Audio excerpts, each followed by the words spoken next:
Let's talk about something that controls almost every single interaction, transaction, and relationship in Thailand, but nobody wants to say it out loud. If you've spent any time in Southeast Asia, you've heard the phrase saving face, ruksana. The tourism brochures present it as this beautiful, polite, ancient cultural trait. They tell you it's about harmony, respecting your elders, and keeping society peaceful. But what they don't tell you is that face is a currency, and just like any currency, it is subject to brutal inflation, massive corruption, and devastating debt. So, welcome back to Thai Talk with Dan Unleashed. Today, we are taking off the filters. We aren't talking about the temples or the street food. We are talking about the great Thai face economy. Because the truth is, face isn't just a quirky cultural habit. It is an invisible, financial, and psychological tax that ruins lives.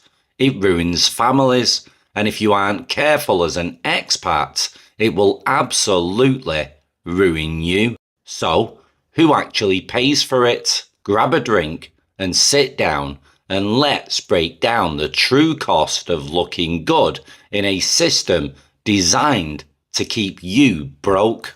So, before we look at the financial damage, we need to understand what face actually is.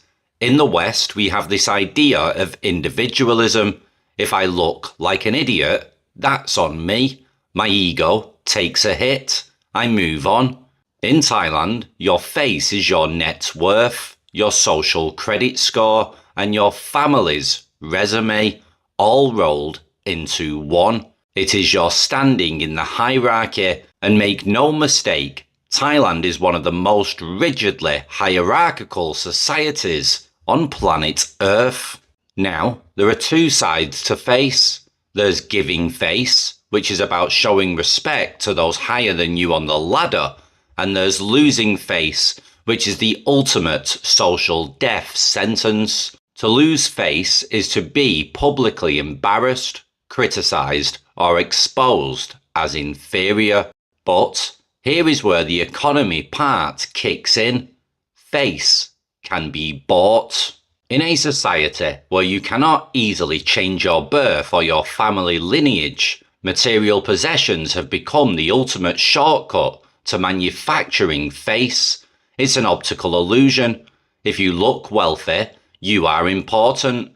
If you look like you have status, people treat you with deference. And because human beings naturally crave respect, people will go to terrifying lengths to buy the illusion of it. Think about it. How many times have you been driving through a rural village in Thailand, miles away from any major city, where the average household income might be 8,000 to 10,000 baht a month, and you see a brand new, top-of-the-line, 4-door Toyota Hilux Revo parked outside a wooden shack? How does that happen? It's the face economy in action. That truck isn't a utility vehicle. It's a 1 million baht billboard that screams to the entire village, we are doing well. Do not look down on us. But behind that billboard is a financial horror story. So let's look at who pays the price on the local level. Thailand has one of the highest household debt to GDP ratios in the world. We are talking around 90%. That is a staggering number for a developing economy. If you ask economists why, they'll give you a lot of complex talk about interest rates, pandemic recovery, and wage stagnation. But if you ask anyone who actually lives there, they will tell you the real driver is consumerism, fueled by the absolute refusal to look poor. Now, the pressure to maintain face starts the second a young person gets their first job in Bangkok. They might be earning 15,000 baht a month as a junior office worker, and by the time they pay rent on a tiny condo and buy food, they have almost nothing left. But they cannot show up to the office with an old Android phone. They cannot wear unbranded clothes. So what do? They buy the latest iPhone on a 36-month 0% interest credit plan.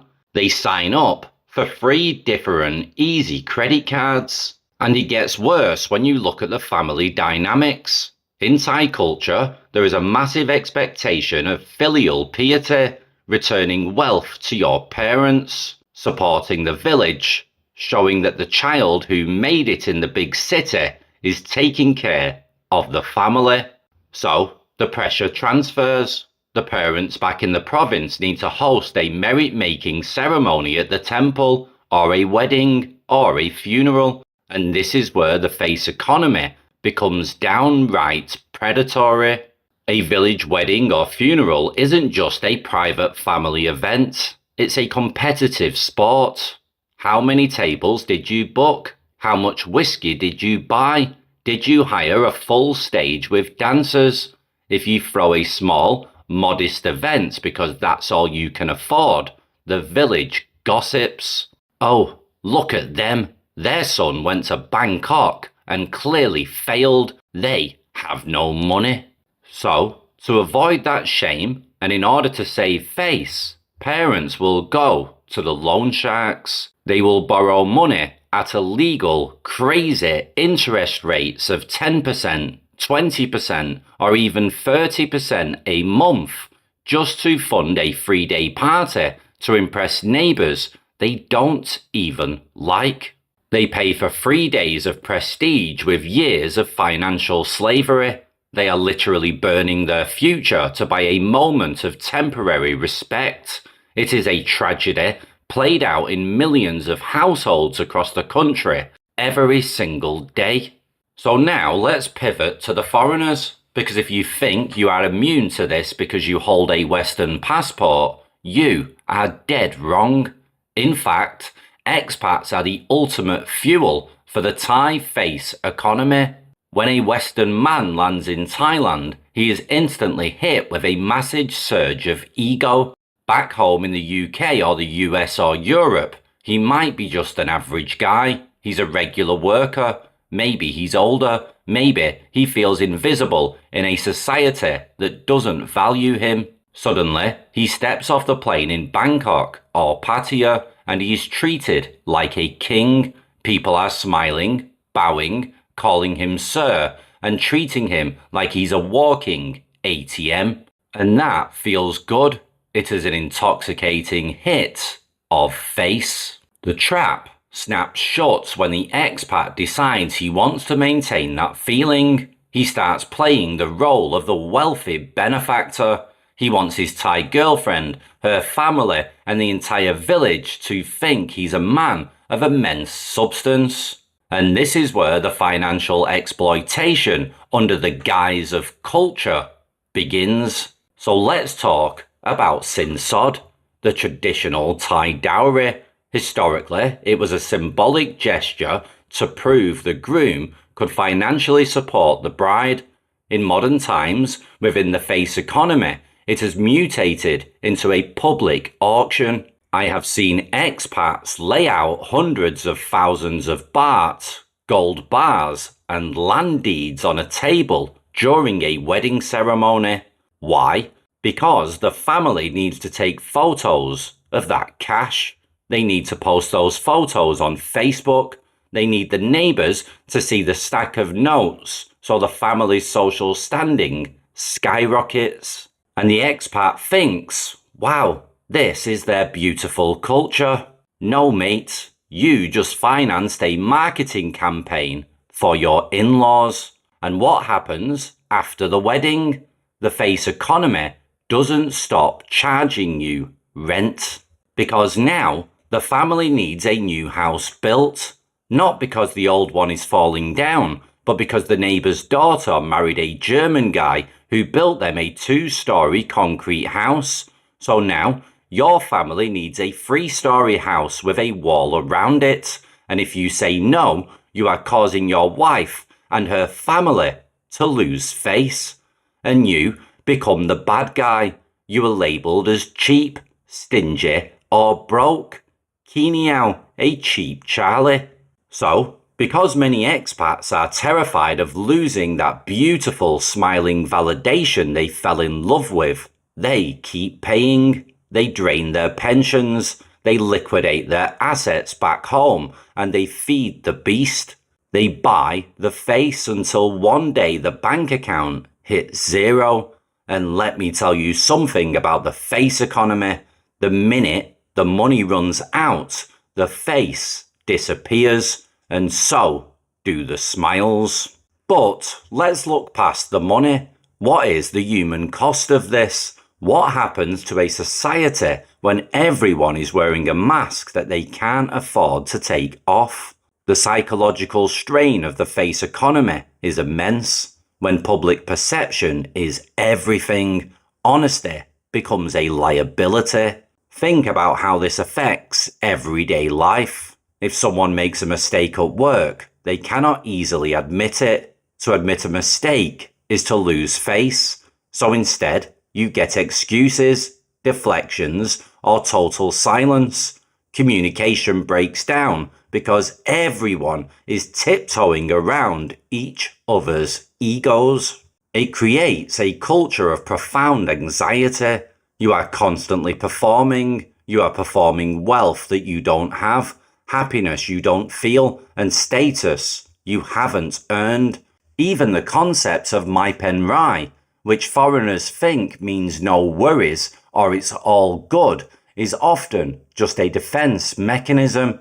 It's a rug used to sweep problems under so that nobody has to confront an uncomfortable truth that might cause someone to lose face. And for locals, it means living in a permanent state of comparison.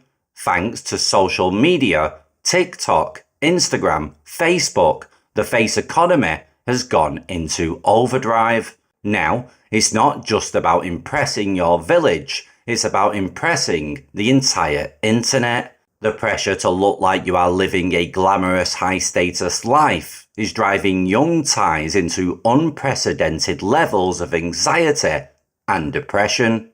And for the expats, the psychological cost is a creeping sense of paranoia. You start to realize that much of the respect you are receiving isn't for who you are, it's for the role that you are playing. You are the sponsor, you are the benefactor.